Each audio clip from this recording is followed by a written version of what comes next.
예, 수험생 여러분 안녕하세요. 이제 내년 17회 주택관리사 시험에 대비하기 위해서 이제 상상에 대해서 여러분들과 함께 주택관리사 1차 강의, 즉 민법에 관한 강의를 하도록 그렇게 하겠습니다.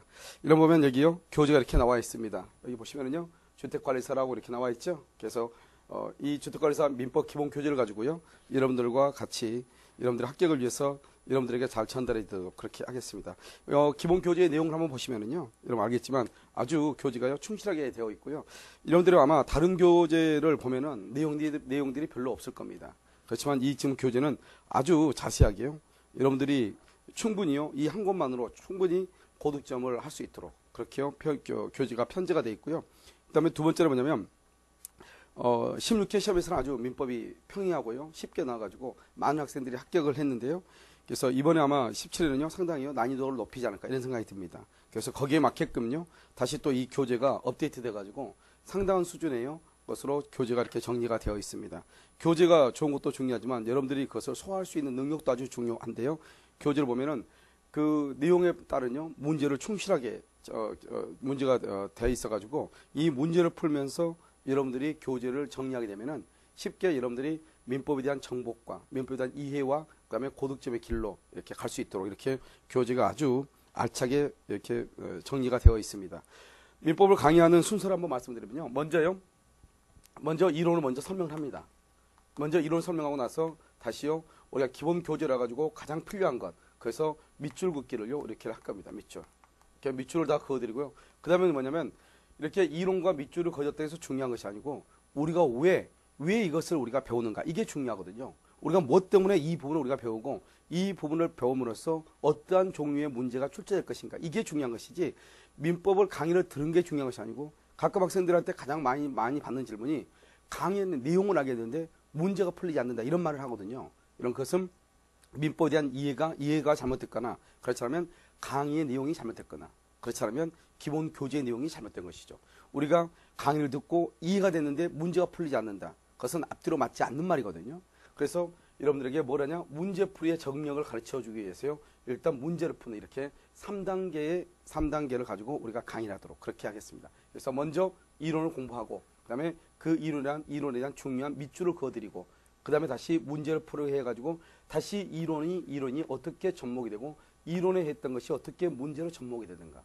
그래서 여러분들이 이 기본 이론 한 강의만 들어도 여러분들이 문제를 푸는데 전혀 지장이 없도록 그렇게 강의를 해드리도록 하겠습니다. 여러분들께서 믿으시고 이 강의를 따라가지고 여러분들이 고생을 조금 2달만 고생을 하시면 충분히 쉽게 여러분들이 고생하지 않고 민법을 정복하고 그 다음에 회계라든가 시설교련에 시간을 집중할 수 있는 그런 시간을 갖도록 하겠고 또 17회 시험에 아무리 난이도가 높은 문제가 나온다 할지라도 그 문제를 해결할 수 있는 능력을 제가 여러분에게 키워주면 되는 거잖아요. 그래서 이 교재와 제 강의를 통해서 여러분들이 어떤 종류의 어떤 난이도의 문제가 출제가 되더라도 그런 것을 충분히 해결할 수 있고 또 그런 해결함으로 인해 가지고 여러분들에게 민법에 대한 자신감을 가질 수 있도록 그렇게 강의를 해드리도록 하겠습니다.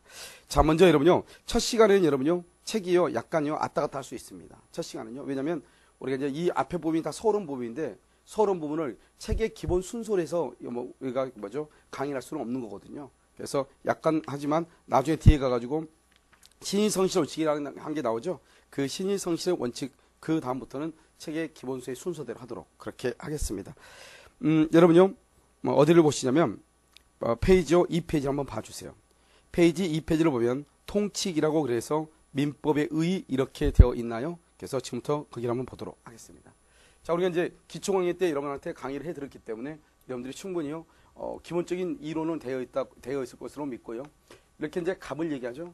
갑을 뭐라고 한다? 표의자다 이렇게 얘기하죠. 그 다음에 여기 을이 있죠. 을을 상대방이다 이렇게 얘기하죠.